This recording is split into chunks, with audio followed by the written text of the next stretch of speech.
Welcome back to the Explainer. Okay, let's dive right into this. How often do you walk somewhere, maybe to the coffee shop or just down the hall, and realize you have absolutely zero memory of the journey? You just kind of teleported there. We do this all the time, right? We're walking on complete autopilot while our minds are just racing a million miles a minute. Well, today, we are unpacking a highly effective practice that completely flips the script. We're going to transform the simple everyday chore of walking into a profound tool for nervous system regulation. We are talking about the rhythm of arrival and how literally just matching your breath to your footsteps can hack your parasympathetic nervous system and totally change the way you feel for the rest of your day. So I want you to ask yourself honestly right now, am I walking from presence or am I walking from pressure? Think about your daily routines for a second. Are you constantly rushing, even when you really, genuinely don't need to be? Do you feel this constant mental noise and this weird emotional urgency just shoving you forward? Because for a lot of us, we're physically walking down the sidewalk, but mentally, we are already sitting at our desks, stressing over a Slack message, or mentally running through the grocery store aisles. This whole practice is about confronting that internal noise and finally learning how to step out of that invisible pressure cooker. To get us there, we'll be using a super simple step-by-step toolkit. We'll cover presence over pressure, preparing for the walk, the 3 core steps, deepening your awareness, and finally, arriving where you are. All right, let's kick things off with Section 1, Presence over Pressure. Basically, the ultimate antidote to internal rushing. There is just such a stark contrast between how we usually move and how we actually could be moving. Look at mechanical walking. This is probably your default. It's defined by mental noise, emotional pressure, and this exhausting sense of urgency. It drains you. Honestly, it just feeds your anxiety. But then, look at conscious walking. By just bringing our breath and our physical movement into harmony, we're actively calming our nervous system. We find emotional grounding, and we step into actual presence. And here's the absolutely crucial takeaway. This is not a cardio workout. You're not trying to close your Apple Watch rings here. This is pure mindful regulation through rhythm. Moving right along to Section 2, Preparing for the Walk, Setting the Right Environment. Look, before we can even think about syncing up our breathing, we've got to deliberately set the stage.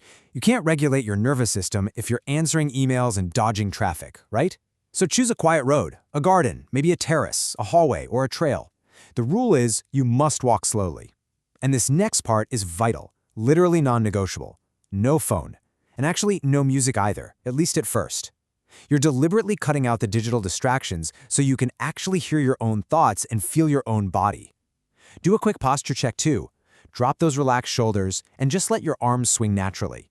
Let go of all that physical tension before you even take your very first conscious step. Okay, Section 3, the 3 core steps, putting rhythm into practice. So I'm actually going to deliberately slow my own speaking pace down right here because I really want you to feel the calming nature of this exercise as we walk through the framework. Step 1 is simply noticing your natural rhythm. Step 2 introduces the actual synchronization of your breath with your steps. And Step 3 is where we actively slow the inner pace. Let's take a look at how this logical flow builds a rock-solid foundation for genuine mindful regulation. Let's dive right into Step 1, observing without controlling. Before you try to change a single thing, I want you to literally just walk normally for 1 full minute. During this minute, just notice your breathing speed. Pay attention to your walking pace. Are you striding aggressively like you're late for a flight? Or are you dragging your feet? And most importantly, just observe your internal restlessness. You aren't judging it, you are simply establishing a baseline so you know exactly where you're starting from. Once you've gathered that data for a minute, we hit Step 2. This is where the magic really starts to happen. You start matching your breath with your footsteps. So for the beginner rhythm, you're going to inhale for 3 steps, and then you'll exhale for 3 steps. The trick here? Be gentle. Please do not force massive, gulping deep breaths. Just allow the breath to meet the movement naturally. Think about the perfect balance of this 6-step cycle. Step 1, inhale. Step 2, inhale. Step 3, inhale. Step 4, exhale. Step 5, exhale. Step 6, exhale. Try to really internalize that physical repetition. It essentially acts like a fidget spinner for your brain. It gives your mind a very simple, highly repetitive task to focus on, which acts as this incredibly powerful anchor, pulling you away from all that mental overload and overthinking. After a few minutes of grooving with that balanced rhythm, we enter Step 3, slowing the inner pace. Now you might try slowing your breathing down just a little bit more. stretching it to an inhale for 4 steps and an exhale for 4 steps. And as you do this, turn the spotlight onto the changes happening inside of you. Notice your heartbeat. Notice the muscles finally relaxing. Pay attention to any emotional shifts or those brief flashes of mental quietness. And hey, thoughts are absolutely going to pop up. When they do, don't get mad at yourself, don't fight them. Just gently steer yourself back to the mantra, breath, step, step.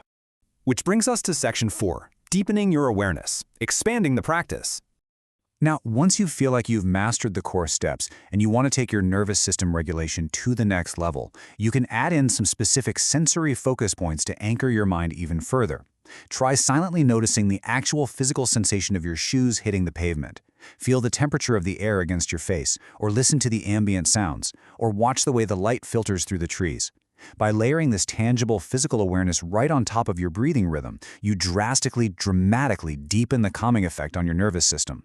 And this clear progression naturally builds into an advanced technique. So as we discussed, the beginner variation is a 3-step inhale, 0 holding, and a 3-step exhale. But once you're totally comfortable there, you can introduce a hold. You inhale for 4 steps, you deliberately hold that breath for 2 steps, and then you exhale for 4 steps. Now, a massive word of caution here. This should never, ever feel strained. Only do this if it feels entirely comfortable and natural to your body. If you feel like you're gasping for air, go back to the beginner rhythm. Finally, section 5, arriving where you are. Let's talk post-walk reflections. So, the physical practice doesn't just end because you stopped walking. We actually need to integrate and understand those internal shifts you just put yourself through. Taking just 2 or 3 minutes to journal briefly right after your walk is incredibly revealing.